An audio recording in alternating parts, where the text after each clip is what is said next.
Hello అండి, welcome back to మన communication skills classes. So మనం ఈ జర్నీలో కొంచెంగా ఇంగ్లీష్ ఎలా మాట్లాడాలి, ఇంగ్లీష్ని ఎలా మాస్టర్ చేయాలి అనేది నేర్చుకుంటున్నాం కదా. అదే ప్రాసెస్ కంటిన్యూ చేస్తూ ఇవాళ మనం కొన్ని గ్రామర్ టాపిక్స్ చెప్పుకుందాము. సో మనం చెప్పుకోబోయే గ్రామర్ టాపిక్లోకి వెళ్ళే ముందు, before we start of with our grammar topic, let us understand first of all what takes to make our grammar sound right, our language sound right.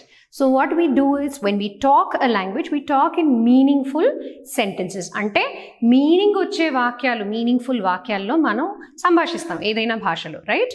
So ఈ సెంటెన్సెస్ని ఎలా మాట్లాడాలి అనేది వాళ్ళు మనం తెలుసుకుందాం. అసలు సెంటెన్స్ అంటే ఏంటి? కొన్ని గ్రూప్ ఆఫ్ వర్డ్స్ని జతపరిస్తే వచ్చేదాన్ని సెంటెన్స్ అంటారు. కానీ any group of words, any order, will that make a sentence? No. A group of words set in a particular order making complete sense. A group of words set in a particular order making complete sense. That is called a sentence. అందుకే sentence అన్నారు. దానిలో sense ఉంటుంది కాబట్టి దాన్ని sentence అన్నారు. Sense లేనిది not a sentence. As simple as it can be కదా. So ఒక సెంటెన్స్ని మనం ఫ్రేమ్ చేసినప్పుడు కానీ, ఒక సెంటెన్స్లో మనం మాట్లాడినప్పుడు అంటే సంభాషించినప్పుడు కానీ, దాంట్లో ముఖ్యమైనది ఇంగ్లీష్ లాంగ్వేజ్ పరంగా చెప్పుకోవాలంటే దాంట్లో అతి ముఖ్యమైన కాన్సెప్ట్ సబ్జెక్ట్. సబ్జెక్ట్ అంటే ఏంటి? సబ్జెక్ట్ అంటే ఇంగ్లీషు, మ్యాథ్, గ్రామరు, జాగ్రఫీ అనుకుంటున్నారా? By the way, English, Hindi and Telugu వీటిని లాంగ్వేజెస్ అంటారు, సబ్జెక్ట్స్ అంటారు. అలాగే మ్యాథ్, సైన్స్, సోషల్ స్టడీస్, మిగతా ఇతర వాటిని సబ్జెక్ట్స్ అంటారు. సో ఇంగ్లీష్ లాంగ్వేజ్లో సబ్జెక్ట్ అంటే ఏంటి? సబ్జెక్ట్ అన్నప్పుడు ఒక సెంటెన్స్ పరంగా చూస్తే ఆ సెంటెన్స్ కానీ, ఆ వాక్యం కానీ దేని గురించి మాట్లాడుతోంది? What does that sentence talk about? Who or what? ఎవరి గురించి కానీ, దేని గురించి కానీ మాట్లాడడం జరిగినప్పుడు ఆ సెంటెన్స్లో దాన్ని సబ్జెక్ట్ అంటారు. For example, the car is expensive. అంతేనా? ఈ వాక్యం దేని గురించి మాట్లాడుతోంది? కార్ గురించి మాట్లాడుతోంది, రైట్? సో ఈ సెంటెన్స్ సబ్జెక్ట్ వచ్చేసి కార్. ఇంకొక సెంటెన్స్ చెప్తే, ఇది వాట్ కదా. What is the sentence about? Car. What is expensive?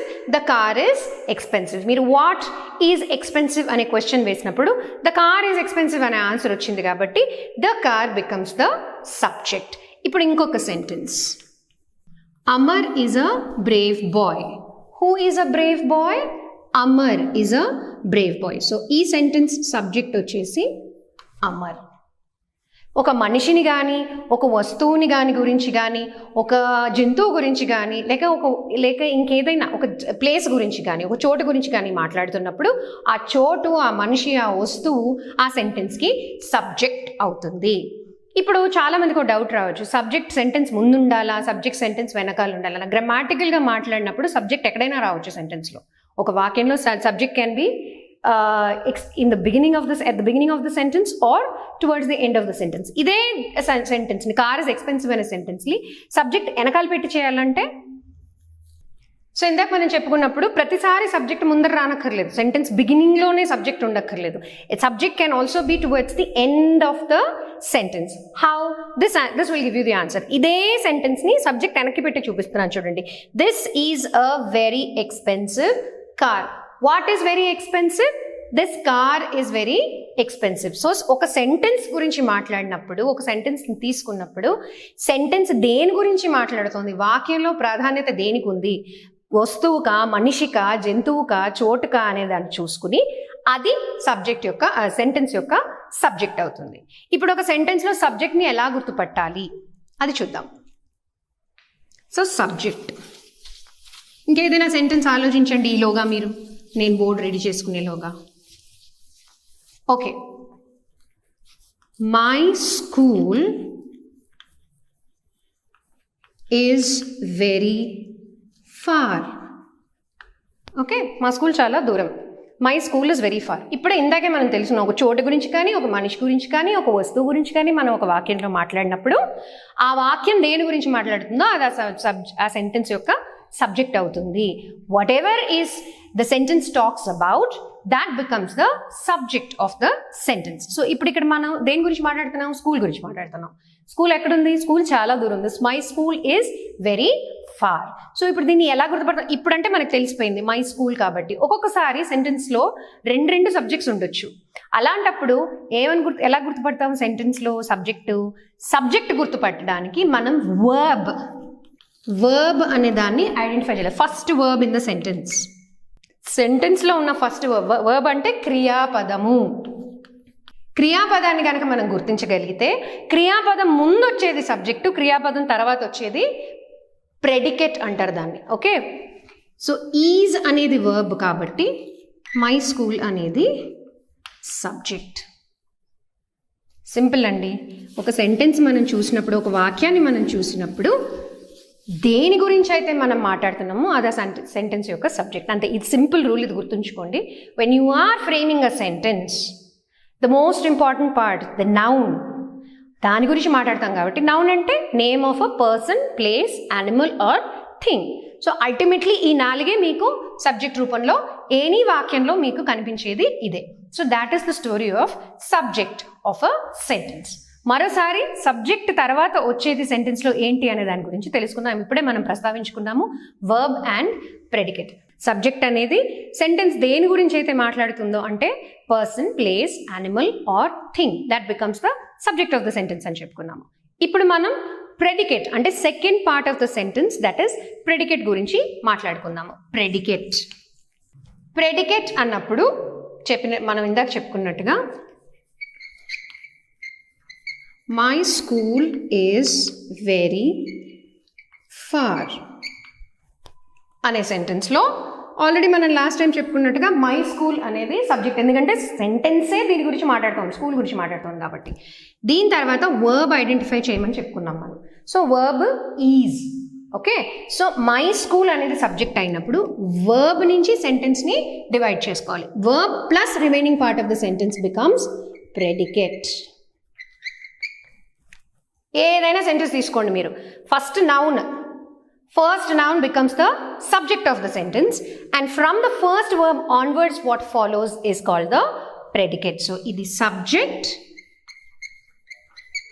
అంటే మోస్ట్ ఇంపార్టెంట్ దేని గురించి అయితే మనం మాట్లాడుతున్నామో remaining part becomes the predicate. Okay, last time మనం ఇంకో సెంటెన్స్ చెప్పుకున్నాము. The car is very expensive అనే దాంట్లో the car subject, is very expensive అనేది ఇప్పుడు మీకు తెలిసిపోయింది అది ప్రెడికేట్ అని. But this is a very expensive car అన్నప్పుడు ఇది కదా సబ్జెక్టు. అప్పుడు ప్రెడికేట్ ఏదవుతుంది? మరి మేడం ఇందాక వర్బ్ అని చెప్పారు కదా, వర్బ్ ఐడెంటిఫై చేయమన్నారు కదా. వర్బ్ ఐడెంటిఫై చేసినప్పుడు this becomes subject, is a very expensive car becomes predicate. I hope you all get it. Predicate అనేది left over part of the sentence, అంటే సబ్జెక్ట్ తీసేయగా మిగిలిపోయిన పార్ట్ ఆఫ్ ద సెంటెన్స్ని predicate అంటారు. What comes after the subject. So సబ్జెక్ట్ని మనం identify చేసుకుంటే verb దగ్గర నుంచి మిగతా part of the sentence becomes the predicate. So ఇదండి story of subject and predicate. ఇప్పుడు కొన్ని ఎగ్జాంపుల్ సెంటెన్సెస్ చూద్దాం. The sun rises in the east. Right. So sentence దేని గురించి మాట్లాడుతుంది? ద సన్ గురించి మాట్లాడుతుంది. So the sun becomes the subject. Rises already verb అని తెలుసు కాబట్టి this part becomes the predicate.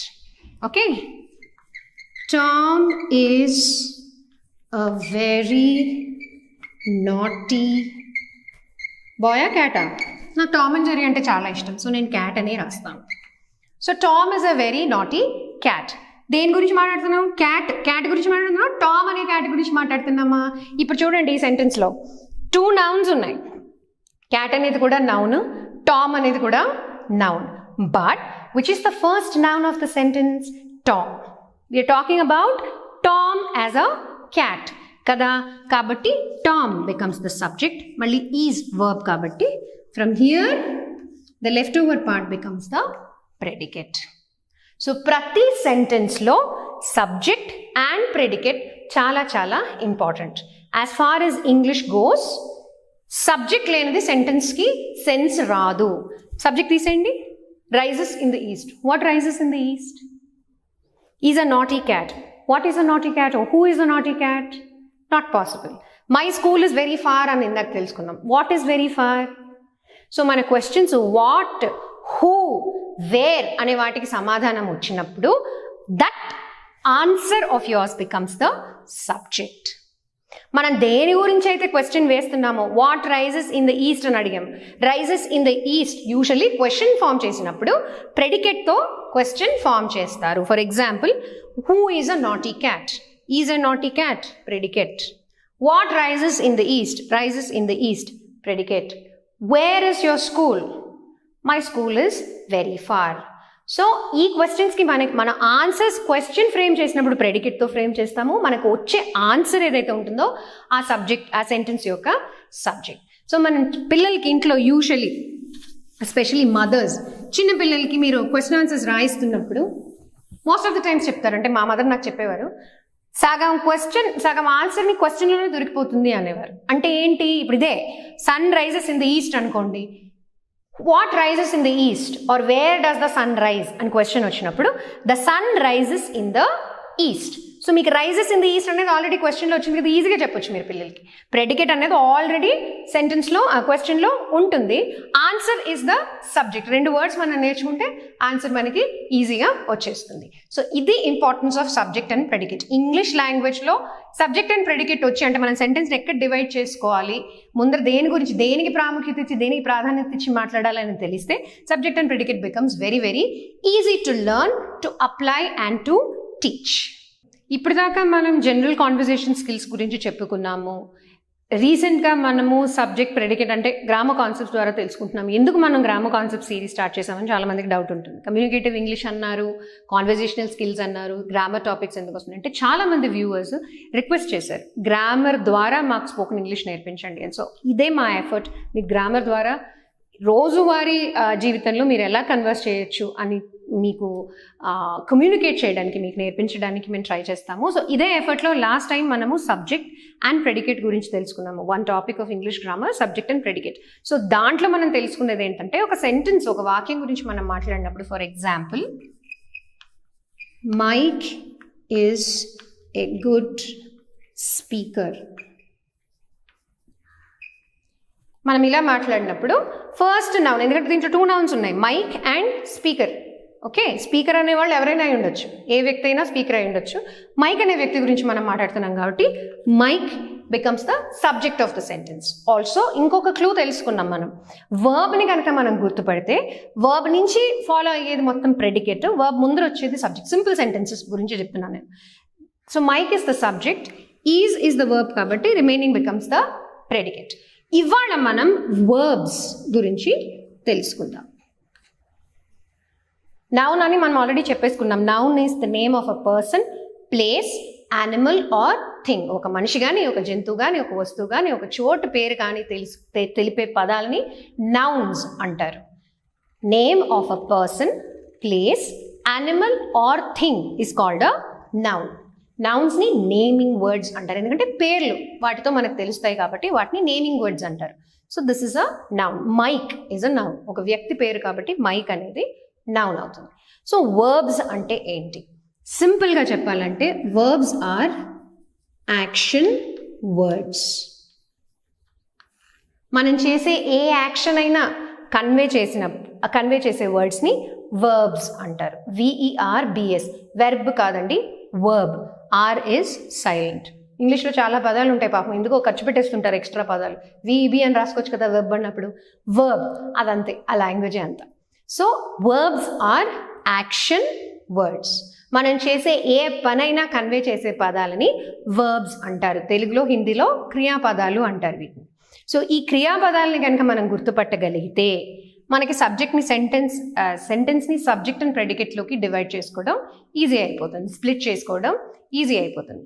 ఇప్పుడు ఈ వర్బ్ అనే వాటి గురించి తెలుసుకునే ముందు అసలు వర్బ్ అంటే ఏంటి? వర్బ్స్ అంటే ఓన్లీ యాక్షన్ కన్వే చేసే వర్డ్సా, ఇంకేమైనా వేరే వర్డ్స్ కూడా ఉంటాయా అని చాలామందికి డౌట్ ఉంటుంది.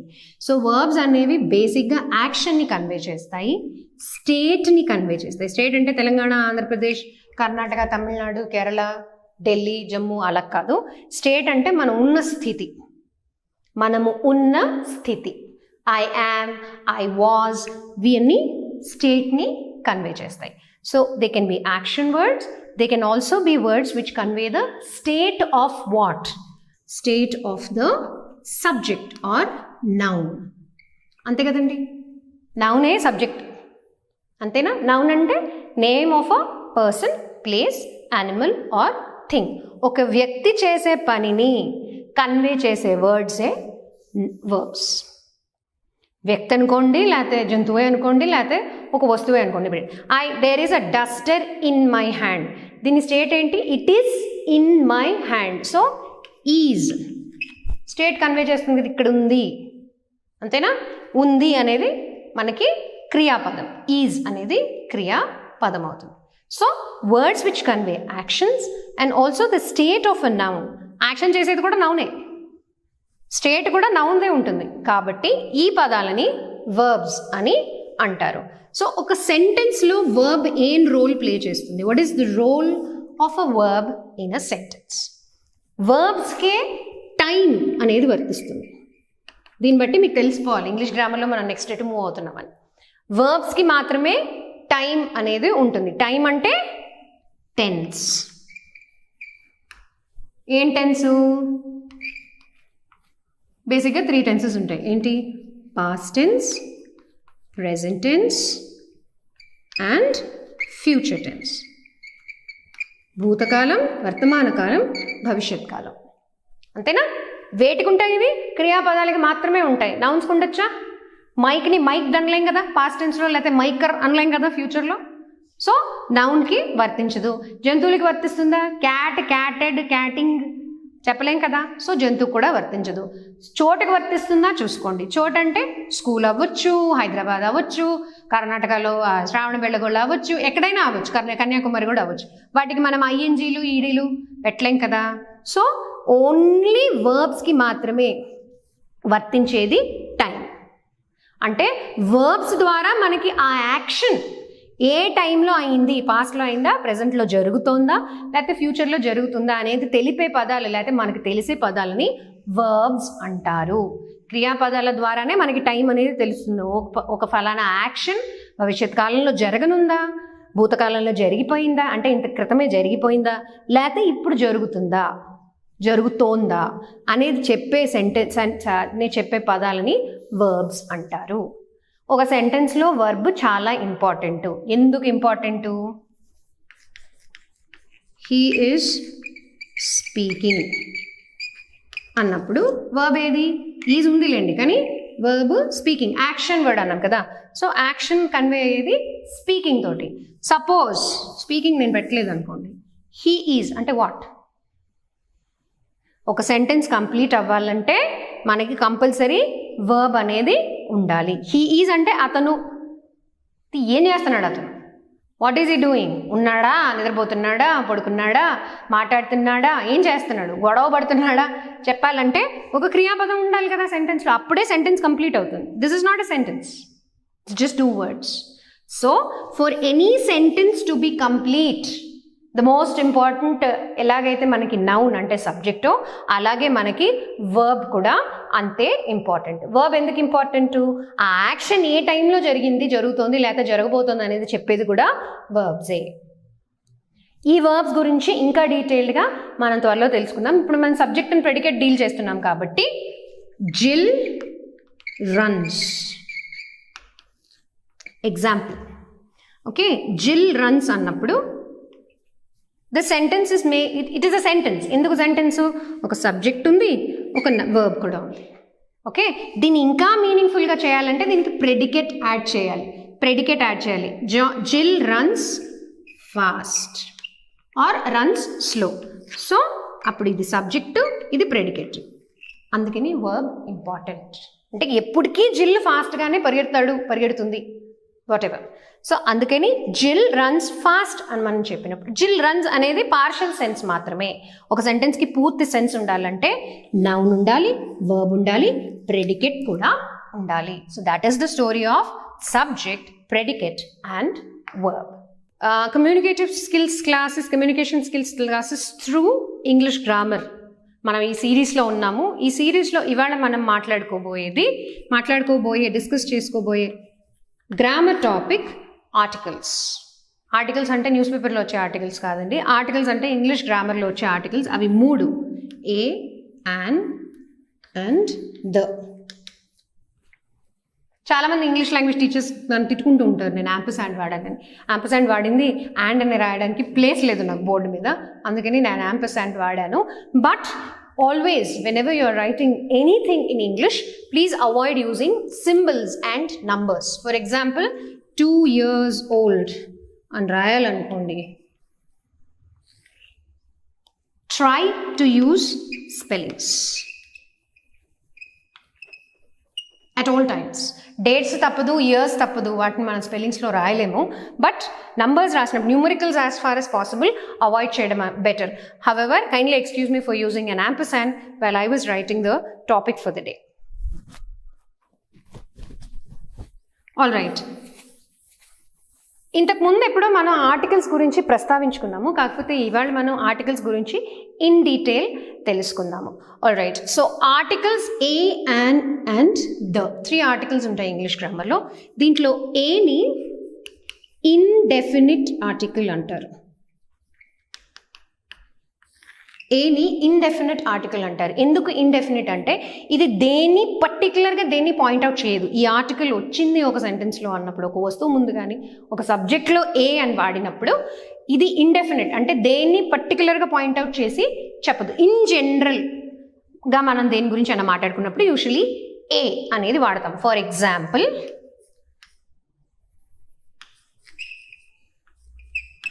ఐ యామ్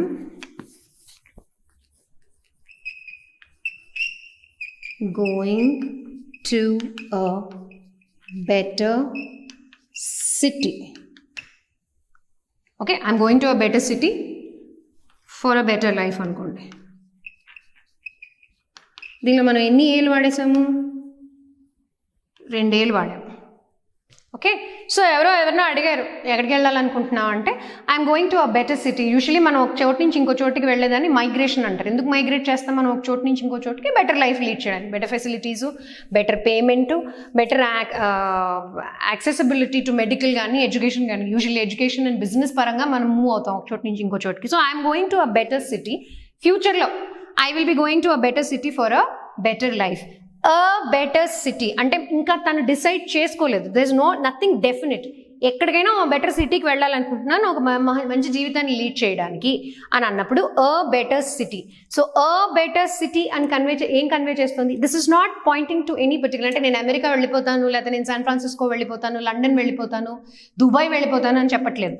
ఏదో ఒక సిటీకి వెళ్తాను అన్నమాట. So when you are using a as an article in a sentence, you are talking about something that is not particular or definite. So a అనే దాన్ని ఇండెఫినిట్ ఆర్టికల్ అని అంటారు. సో ఈ ఇండెఫినిట్ ఆర్టికల్ ఏ అనేది ఎప్పుడు వాడాలి? In front of all consonant words. ఇది కూడా మనం లాస్ట్ టైం చెప్పుకున్నాము. ఇంగ్లీష్లో 26 లెటర్స్ ఉంటాయి. ఆ 26 లెటర్స్లో 5 letters are vowels and 21 letters are consonants. Okay, ఇవి వవల్స్ అంటే మన తెలుగులో అచ్చులు హల్లులు లాగా. అచ్చులని వవల్స్ అంటారు, హల్లులని కాన్సనెంట్స్ అంటారు. సో ఈ 21 కాన్సనెంట్స్ బిగిన్ అయ్యే ఏ పదం ముందు మన ఆర్టికల్ వాడాలనుకున్నా ఏ అనే అక్షరాన్నే పెడతాము. For example kite. మీరు ఏ కాన్సనెంట్ అన్నది తీసుకుని అన్ని కాన్సనెంట్స్ రాసి చూపిస్తాను మీకు కావాలంటే. Give me consonants, tell me what are all the consonants please. B consonant ఏనా? Okay. A ball, right? C, a cat.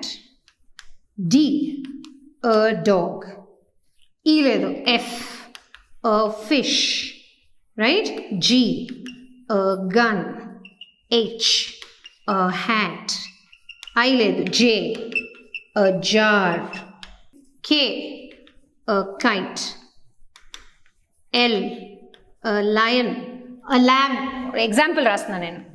M, a monkey. N, a nest, right? Sorry, P, a pan. Okay, Q, a quill. R, a rat. S, a star. T, a tap. ఇవన్నీ consonants. వెళ్ళిపోతాను నేను Z దాకా, చూస్తుండండి. You రాదు, UV, a van. W, a watch. Okay. X, a xylophone. Okay. Y, a yacht. YATCH, yacht అని నేర్పిస్తారు. YATCH pronunciation is yacht. Z, a zip. So చూడండి, 26 లెటర్స్లోంచి మనం 21 letters రాసాము. ఎక్కడైనా మనం యాన్ వాడామా? జనరల్గా నార్మల్గా కాన్వర్జేషన్లో కూడా యాన్ లయన్ అయితే అనం కదా. యాన్ మంకీ అనము, యాన్ నెస్ట్ అనము, యాన్ ప్యాన్ అనము, యాన్ జైలోఫోన్ అనము, యాన్ యాట్ అనము, యాన్ జిప్ అనము. సో మనకు ఆల్రెడీ న్యాచురల్గా తెలిసిన విషయం ఏంటంటే కాన్సనెంట్స్ 21 లెటర్స్ 1 2 3 4 5 6 7 8 9 10 11 12 13 14 15 16 17 18 19 20 21. ఈ 21 లెటర్స్తో ఎక్కడైనా ఏ పదమైనా తీసుకోండి మొదలైనప్పుడు మనం దాని ముందర వాడే article is always a. Besides this you will not use the articles an with them. An అనేది మనం ఎప్పుడు వాడతాము? యాన్ అనేది ఆ మిగిలిపోయిన 5 అక్షరాలు, అచ్చులు అని ఇందాక చెప్పుకున్నాం కదా, వవల్స్. ఆ వవల్స్ ముందర మాత్రమే వచ్చే పదాలు ఏవైతే స్టార్ట్ అవుతాయో వవల్స్ తోటి, వాటి ముందు మాత్రమే మనం యాన్ అనేది వాడతాము. అది మనం నెక్స్ట్ ఎపిసోడ్లో చూద్దాము. For now, A, the article a is called an indefinite article because it does not point out to any particular noun or subject, and you use a as an article before any word that begins with the 21 consonant letters or consonant sounds. In the next episode, we will talk about the article an and the definite article the. ఈ సిరీస్లో మనం already చూసేసింది subject, predicate, verb ఎలా important మనకి subject and predicate identify చేయడంలో. అలాగే మనం ఆర్టికల్స్ని కూడా చూసాము. ఆర్టికల్స్లో ఏ, యాన్ అండ్ ద అనే 3 ఆర్టికల్స్ ఉంటాయి. దాంట్లో మనం ఏ అనే ఆర్టికల్ని ఎక్కడ వాడతాము అనేది తెలుసుకున్నాము. ఏ అనే ఆర్టికల్ని మనము కాన్సనెంట్ లెటర్స్, కాన్సనెంట్ అక్షరాలు, 21 కాన్సనెంట్ అక్షరాలతో బిగిన్ అయ్యే వర్డ్స్ ముందర, అంటే ఆ సౌండ్తో బిగిన్ అయ్యే వర్డ్స్ ముందు వాడతాము. ఇవాళ మనం చెప్పుకోబోయేది ఇంకొక ఇండెఫినిట్ ఆర్టికల్, అది యాన్. ఏ ఎలాగైతే ఇండెఫినిట్ ఆర్టికల్ అంటే ఏది పర్టికులర్గా దేని పాయింట్అవుట్ చేయకుండా మనం వాడినప్పుడు ఏ అనేది వాడతాము. This is used before consonant words which begin with consonant sounds or letters. Similarly, an.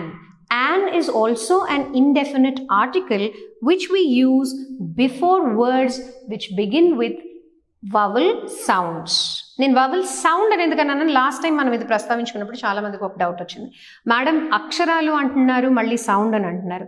Articles గురించి మాట్లాడినప్పుడు మనం vowel sound గురించి మాట్లాడతాం. ఎందుకు అనేదానికి నేను ఎగ్జాంపుల్ చెప్తాను.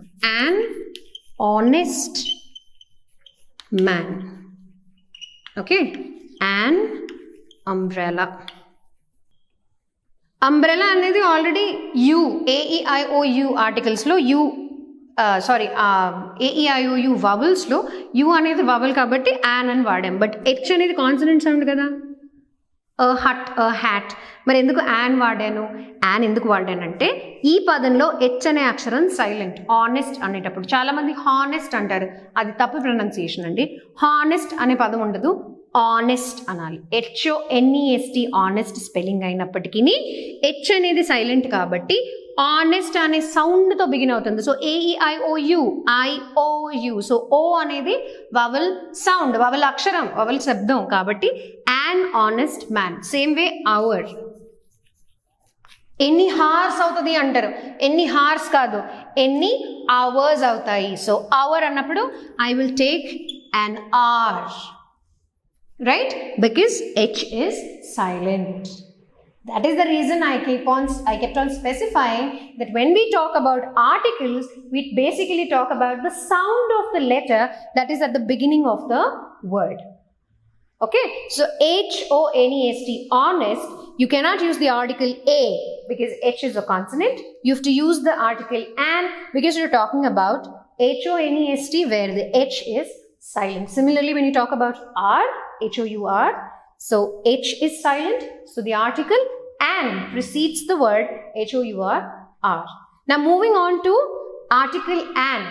As we've already discussed, మనం ఆల్రెడీ చెప్పుకున్నట్టుగా an అనేది కూడా ఇండెఫినిట్ ఆర్టికల్. లాస్ట్ టైం చెప్పాను నేను, ఇండెఫినిట్ అంటే దేని డెఫినెట్గా పర్టికులర్గా పాయింట్అవుట్ చేయనిది. సో an అనేది కూడా జనరల్గా మనకి నంబర్ కానీ స్పెసిఫిసిటీ తెలియనప్పుడు మనం వాడేది an. So an apple, a apple, Shimla యాపిలా, లోకల్ మేడ్ యాపిలా, స్విట్జర్లాండ్ యాపిలా అనేది మనకు తెలియనప్పుడు I had an apple for breakfast. So an apple, ఏదో ఒక యాపిల్ తిన్నాను అంతేనా. I had a dosa, I had a dosa for breakfast అంటే మినప దోశ అయి ఉండొచ్చు, పెసరట్టు అయి ఉండొచ్చు, ఉత్తపం అయి ఉండొచ్చు, ఏదైనా అయి ఉండొచ్చు. వాళ్ళ భాషలో అని లేవు కాబట్టి I had a dosa for breakfast. So we're not sure what dosa it was. Onion దోసానా, పేపర్ దోసానా, నీరు దోసానా, లేకపోతే ఇంకేదైనా దోశ, సో మెనీ వెరైటీస్. ఏంటది 70 mm దోసనా, ఏ దోశ తిన్నానో తెలియదు కాబట్టి I had a dosa for breakfast. డెఫినెట్గా చెప్పట్లేదు. Same way I had an apple for breakfast. So I'm not definite, I'm not particular which apple. So I had an apple for breakfast or I had a dosa for breakfast. ఇది difference చెప్పడానికి. Okay, similarly when you're talking about something definite, డెఫినెట్గా మనం దేని గురించి అయినా మాట్లాడినప్పుడు the అనే ఆర్టికల్ని వాడతాము. The is called a definite article because when you use the you're talking about something specific. For example, the sun rises in the east, the earth is a unique planet అన్నప్పుడు మనం స్పెసిఫిక్గా earth గురించి మాట్లాడుతున్నాం కాబట్టి the earth is a unique planet. The sun rises in the east. అదే మీరు Venus మీద ఉన్నారనుకోండి, sun rises in the east అనలేదు, sun rises in the west, sets in the east. ఎందుకంటే direction of the rotation of the planet. Earth rotates from west to east కాబట్టి మనకి sun rise అనేది ఈస్ట్లో జరుగుతుంది, సన్సెట్ అనేది వెస్ట్లో జరుగుతుంది. అది రివర్స్లో రొటేట్ అవుతుంది, వీనస్ అనేది రివర్స్లో రొటేట్ అవుతుంది కాబట్టి వాళ్ళకి సన్ రైజ్ అనేది వెస్ట్లో జరిగి సన్సెట్ అనేది ఈస్ట్లో ఉంటుంది. సో ద అనే ఆర్టికల్ మనం వాడినప్పుడు, going back to English grammar from science class, the అనేది మనం డెఫినెట్గా ఒక సబ్జెక్ట్ గురించి మాట్లాడుతున్నప్పుడు ద అనే ఆర్టికల్ యూజ్ చేస్తాము. They can be used in front of both vowels as well as consonants. ఇది ఆల్రెడీ లాస్ట్ టైం నేను మీకు చెప్పాను. వవల్ ముందు వచ్చినప్పుడు దీన్ని దిగా ప్రొనౌన్స్ చేస్తారు, కాన్సనెంట్ ముందు వచ్చినప్పుడు దగా ప్రొనౌన్స్ చేస్తారు. So the earth, the water cycle. Okay, so that is the difference. So articles గురించి మనం మాట్లాడినప్పుడు కౌంటబుల్ నౌన్స్ అంటే మనం లెక్క పెట్టగలిగేవి. అ దోస, యాన్ యాపిల్ లెక్క పెట్టగలం మనం. ఐ హ్యాడ్ 10 యాపిల్స్ అన్నప్పుడు ఆర్టికల్ అక్కర్లేదు. ఓకే, స్పెసిఫిక్గా countable singular nouns. Singular plural అందరికీ తెలిసింది. సింగిల్ అంటే ఏకవచనం, ప్లూరల్ అంటే బహువచనం, more than 1. So singular indefinite articles, indefinite nouns గురించి మాట్లాడినప్పుడు కాన్సనెంట్తో బిగిన్ అయితే ఏ వాడతాము, ఆ వవల్తో బిగిన్ అయితే యాన్ వాడతాము. Same way singular and plural specific articles గురించి మనం మాట్లాడినప్పుడు, స్పెసిఫిక్ నౌన్స్ గురించి మాట్లాడినప్పుడు ద వాడతాము. The sun and the 9 planets. So అక్కడ పీతో బిగిన్ అయింది ప్లానెట్ అన్నప్పుడు, right? The planets revolve around the sun. The planets revolve around the sun. The planets అంటే స్పెసిఫిక్గా మనం మాట్లాడేది 8 ప్లానెట్స్ గురించి. So the planets revolve around the sun. So స్పెసిఫిక్గా ఏది వేటి చుట్టూ తిరుగుతున్నాయి, లేకపోతే ఏవి వేటి చుట్టూ తిరుగుతున్నాయి, దేని చుట్టూ తిరుగుతున్నాయి అనేది స్పెసిఫిక్గా చెప్తున్నాం కాబట్టి the planets revolve around the sun. The అని ఎందుకు ప్రొనౌన్స్ చేస్తున్నాం ఇప్పుడే అనుకున్నాం. కాన్సనెంట్ సౌండ్ వర్డ్స్ ముందు వచ్చినప్పుడు టిహెచ్ఈని ద అని ప్రొనౌన్స్ చేస్తాము. The earth takes 365 days to revolve around the sun. The earth. ఎందుకు? E is a vowel. E is a vowel. So ఇప్పుడు టీహెచ్ఈ ద స్పెసిఫిక్గా ఎర్త్ గురించి మాట్లాడుతుంది కాబట్టి టీహెచ్ఈ ద అన్నాము. సో టీహెచ్ఈ దని వవల్ సౌండ్ ముందు వచ్చినప్పుడు దిగా ప్రొనౌన్స్ చేస్తారు. The earth takes 365 days to revolve around the sun. Revolve around the sun. Both countable and uncountable nouns స్పెసిఫిక్గా మాట్లాడినప్పుడు ద యూస్ చేస్తాము, singular as well as plural. But ఇండెఫినిట్గా అంటే స్పెసిఫిక్గా తెలియనప్పుడు సింగులర్ నౌన్స్ గురించి మాట్లాడుతున్నప్పుడు ఏ ఆర్టికల్ని కాన్సనెంట్ సౌండ్స్ ముందు, యాన్ ఆర్టికల్ వవల్ సౌండ్స్ ముందు యూస్ చేస్తాము. సో అదండి the, A, an and the articles యొక్క story. I'll see you soon in the next episodes with something more to learn about English grammar with communicative English classes. Thank you and see you soon.